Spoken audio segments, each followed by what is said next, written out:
Beleza, então retomando aqui a parte expositiva da aula sobre direitos sociais, eu vou partir de uma problematização que foi feita por uma colega da turma sobre a destinação dos recursos públicos, a que efetivamente, né, se destinam os valores arrecadados pelo Estado para cumprir suas missões, né, para realizar suas atribuições constitucionais. Então está aí um gráfico, né, que é um gráfico elaborado por uma organização não governamental chamada Auditoria Cidadã da Dívida, que retrata o uso do dinheiro público no ano de 2019, né, segundo uma estratificação feita, né, por eles, a partir dos dados públicos, que delimita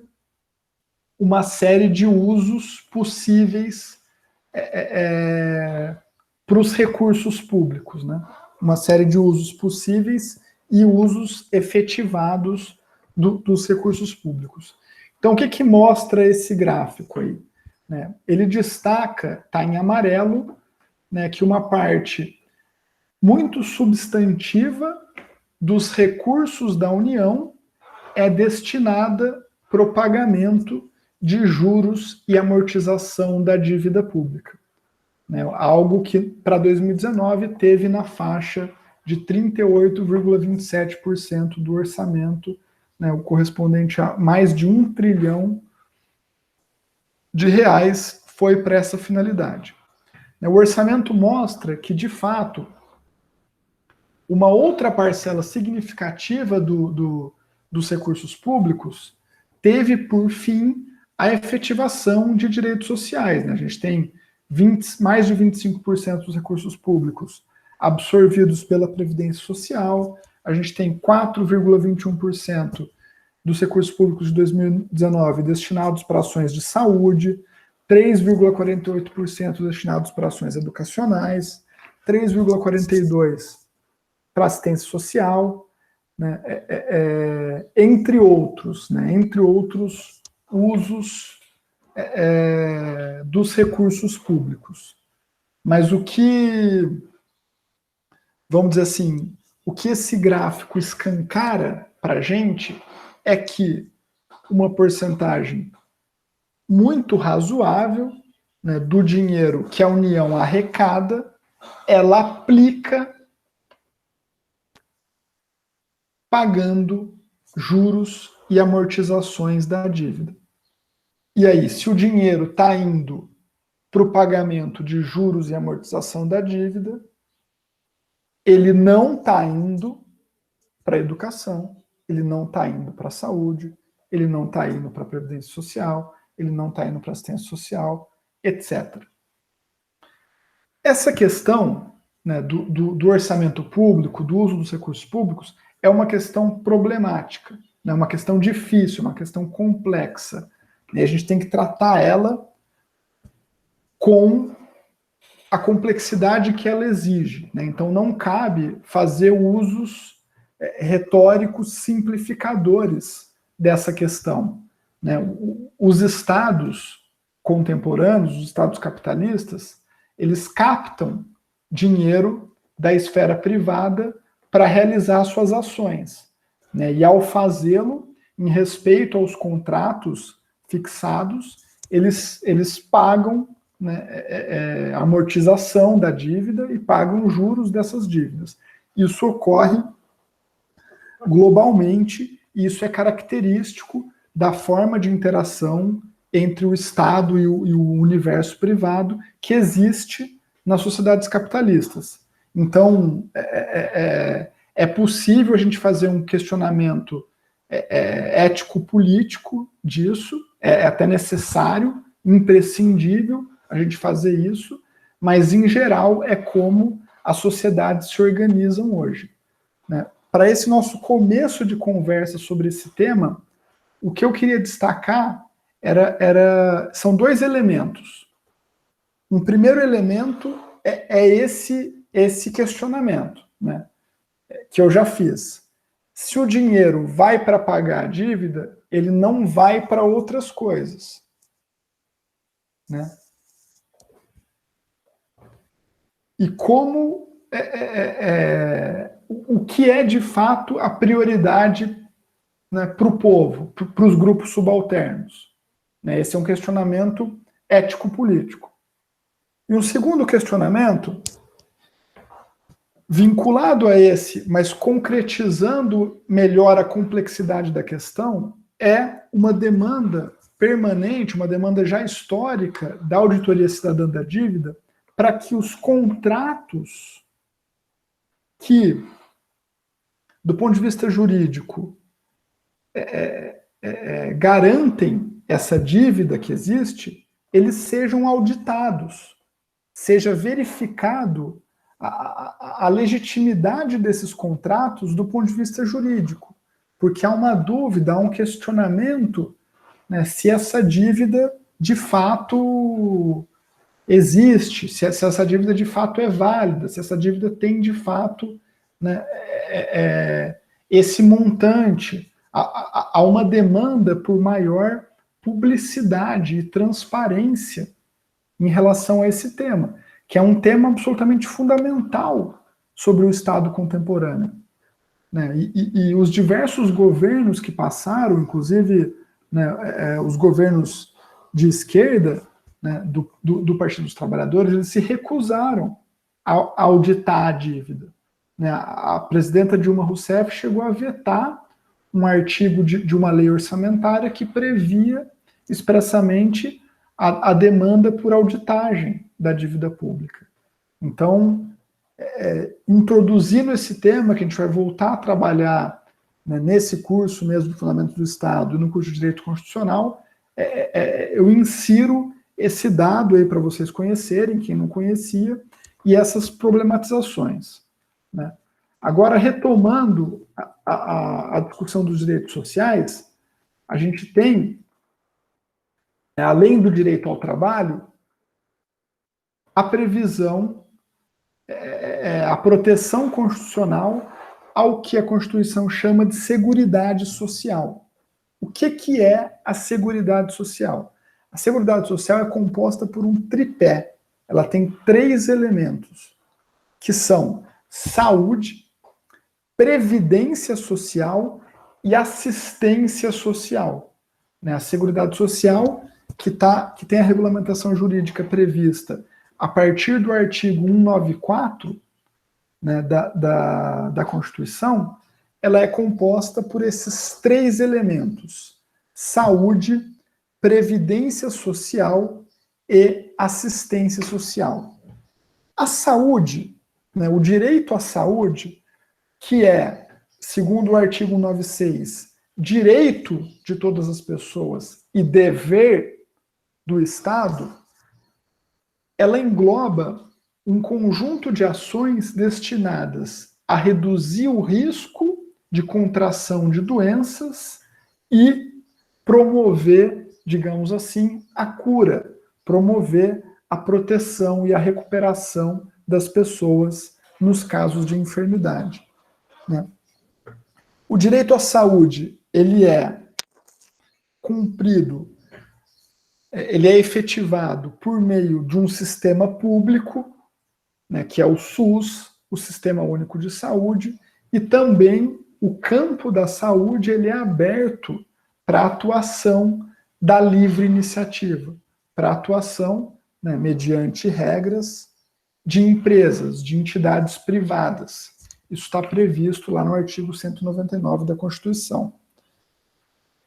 O Sistema Único de Saúde, que é o sistema público que efetiva o direito à saúde, ele opera segundo, né, uma série de diretrizes.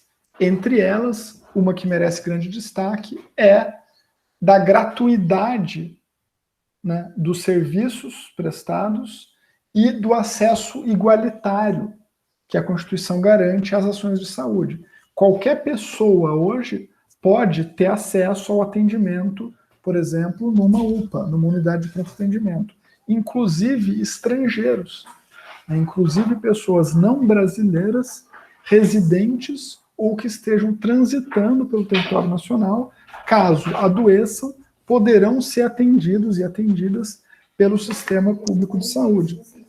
Além dessas ações, o Sistema Único de Saúde ele engloba, né, um conjunto de órgãos que tem outras atribuições. Por exemplo, né, a vigilância sanitária, que atua fiscalizando e inspecionando a produção e circulação de alimentos, né, que atua garantindo o controle epidemiológico e a não disseminação de doenças.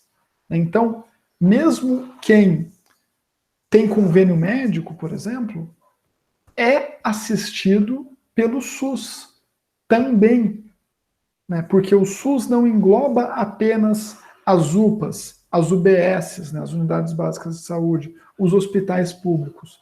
O SUS engloba um conjunto de órgãos que tem uma série de atribuições no campo da prevenção da doença, como a vigilância sanitária, que fiscaliza, né, todo o processo de produção e circulação de alimentos e garante, né, um padrão mínimo de qualidade alimentar, entre outros órgãos.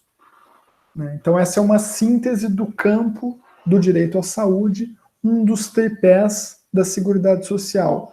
Um outro tripé da Seguridade Social é a Previdência Social. A Previdência Social está regulamentada na Constituição a partir do artigo 201, que prevê que a Previdência Social, hoje, ela está garantida por meio de um regime geral de caráter contributivo e de filiação obrigatória. Né? Todo trabalhador e toda trabalhadora obrigatoriamente se filia à Previdência Social ao receber uma remuneração pelo seu trabalho. Parte dessa remuneração é destinada a financiar a Previdência. Por isso se diz que a Previdência é de caráter contributivo. É considerado filiado à Previdência aqueles e aquelas que contribuem. E são essas as pessoas que terão os direitos previdenciários assegurados. As pessoas que não contribuem com a Previdência, em regra, não terão acesso aos direitos garantidos pela Previdência Social. Isso é essencialmente o que distingue a Previdência da assistência social. A assistência social, que é o terceiro dos elementos estruturantes da Seguridade Social, ela não possui caráter contributivo.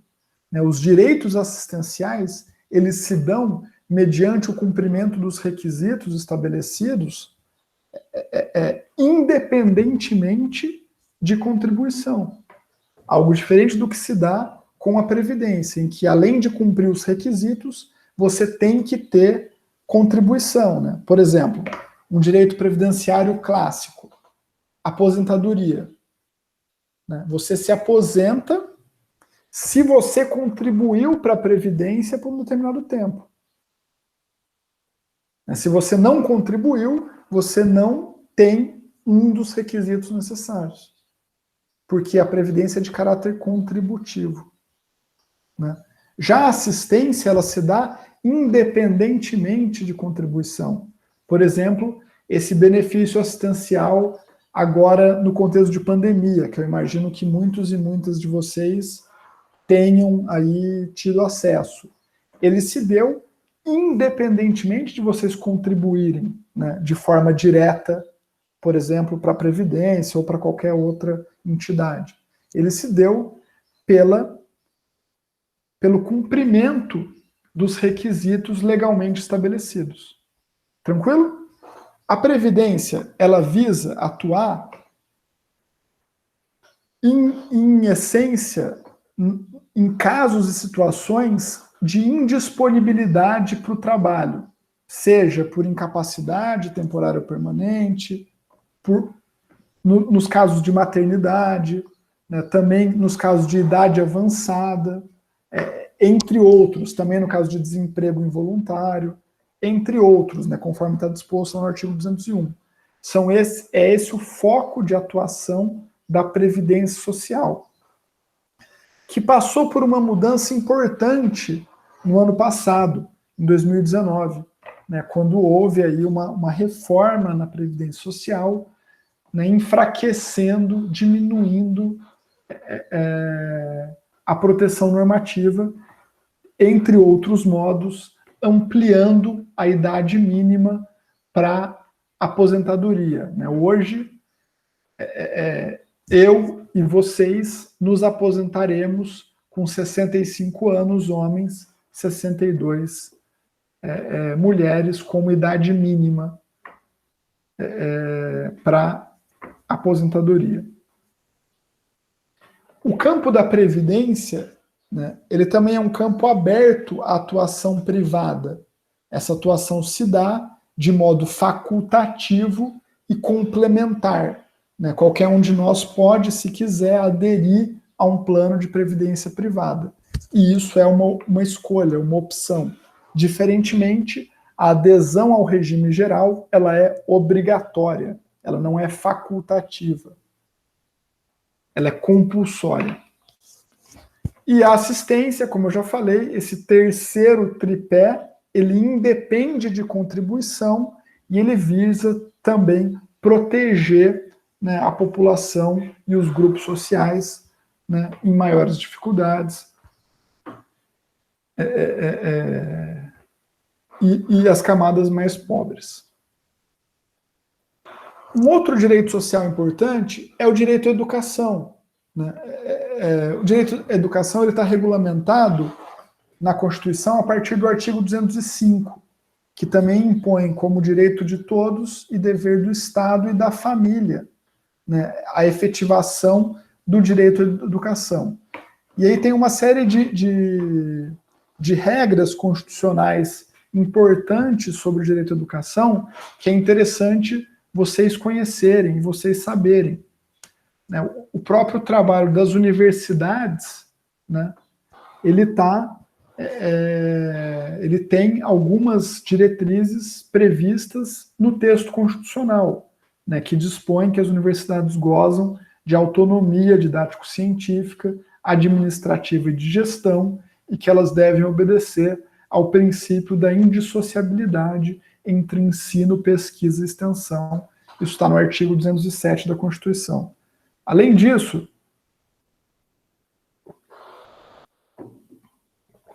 uma série de direitos ligados a uma série de regras ligadas ao direito à educação estão previstas lá no artigo 208, né, que estabelece, por exemplo, o dever do Estado de garantir educação básica, gratuita, dos 4 aos 17 anos. Né? Prevê que as pessoas com deficiência terão atendimento especializado. Prevê que os níveis mais elevados do ensino e da pesquisa e da criação artística se darão segundo a capacidade de cada um, né, que é o caso, por exemplo, do ensino universitário, que se dá mediante prova, né, mediante nota no Enem, diferentemente de outras sociedades que garantem, né, um ensino obrigatório também a nível universitário, nível superior. Isso não ocorre ainda no Brasil, embora tenha havido recentemente, aí nos últimos anos, um processo de expansão do ensino superior, em especial nos governos do Partido dos Trabalhadores, nos governos do PT. O campo da educação, como o da saúde, como o da previdência, também é livre à iniciativa privada. Também pode ter iniciativa, e tenha iniciativas empresariais no campo da educação. Isso se dá caso as regras jurídicas sejam obedecidas.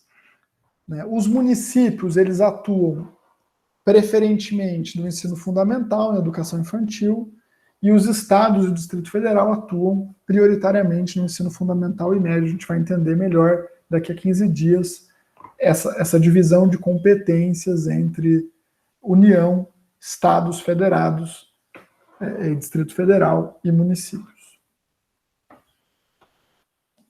E aí, para fechar essa parte expositiva, esse segundo bloco expositivo, um outro tema absolutamente fundamental para discutir direitos sociais hoje, e também vinculado à questão do financiamento dos direitos sociais, é o novo regime fiscal, né, o chamado teto dos gastos, que foi estabelecido por meio da Emenda Constitucional 95 de 2016. A Constituição, ela já previa, né, pisos de investimentos para as áreas da saúde e da educação. Isso está lá no artigo 198, para os investimentos em saúde, né, a União é obrigada a engajar 15% da sua receita líquida em saúde, na área da saúde, em políticas e ações financeiras ligadas à saúde, e em educação, a União, por espécie de disposição constitucional, é obrigada a gastar 18% da sua receita, enquanto os estados, o Distrito Federal e municípios têm que empenhar 25% das suas receitas de impostos em ações da área educacional. O estabelecimento desses pisos na Constituição foi uma conquista social importante, porque tirou a possibilidade do governante de plantão ou da governante de plantão diminuir os investimentos em saúde e educação abaixo desse piso. Entretanto, em 2016 foi aprovado o chamado novo regime fiscal, que estabeleceu um teto para qualquer tipo de gasto público, né, partindo de uma situação que é real, né, que é o desequilíbrio fiscal do Estado brasileiro, a solução política que foi adotada aí no começo do governo Temer foi a implantação de um teto amplo para as despesas primárias, que, percebam, não incluem os gastos com a dívida, né? Então, os gastos com a dívida, não foi estabelecido um teto para isso, mas para todas as despesas primárias, o novo regime fiscal estabeleceu um teto, incluindo aí os gastos com saúde e educação, né, que tiveram investimentos congelados por 20 exercícios financeiros pelas regras estabelecidas pelo novo regime fiscal. Ele prevê algumas exceções, dentre elas os chamados créditos extraordinários, e é isso que está possibilitando que, por exemplo, agora, num contexto de pandemia, haja dotações orçamentárias extras para as ações de saúde, né, que foi o que ocorreu. Mas, como regra, para os 20 próximos anos, a partir de 2016, não deverá haver ampliação dos investimentos em saúde e educação, mantida a regulamentação jurídica do novo regime fiscal. Isso, para quem olha para a vida social a partir da lógica dos direitos sociais, isso é uma dificuldade, isso é um problema. E a gente sente isso já na universidade, que está havendo nos últimos anos o começo de um processo aí de sucateamento, de aumento das dificuldades de gestão, diminuição de bolsas, diminuição de funcionários, etc. Isso é consequência da forma como o Estado brasileiro escolheu, né, politicamente, reagir a um problema que é real, que é o desequilíbrio fiscal, mas reagiu-se a isso limitando, né, todos os gastos primários, entre eles todos os gastos com direitos sociais. Havia e há outras formas de se lidar com o desequilíbrio fiscal, né, que eu considero, por exemplo, politicamente mais democráticas, mas não foi a escolha política tomada em 2016 pelo Congresso Nacional. Além disso, a Constituição prevê outros direitos, né? Direito à cultura, direito ao desporto, e eu convido aí todos e todas vocês a lerem, né, a Constituição, a conhecerem esses direitos, né, que são absolutamente fundamentais para a vida contemporânea. Então, eu encerro agora a gravação e abro aí o debate para quem quiser se manifestar sobre esses temas que trabalhamos.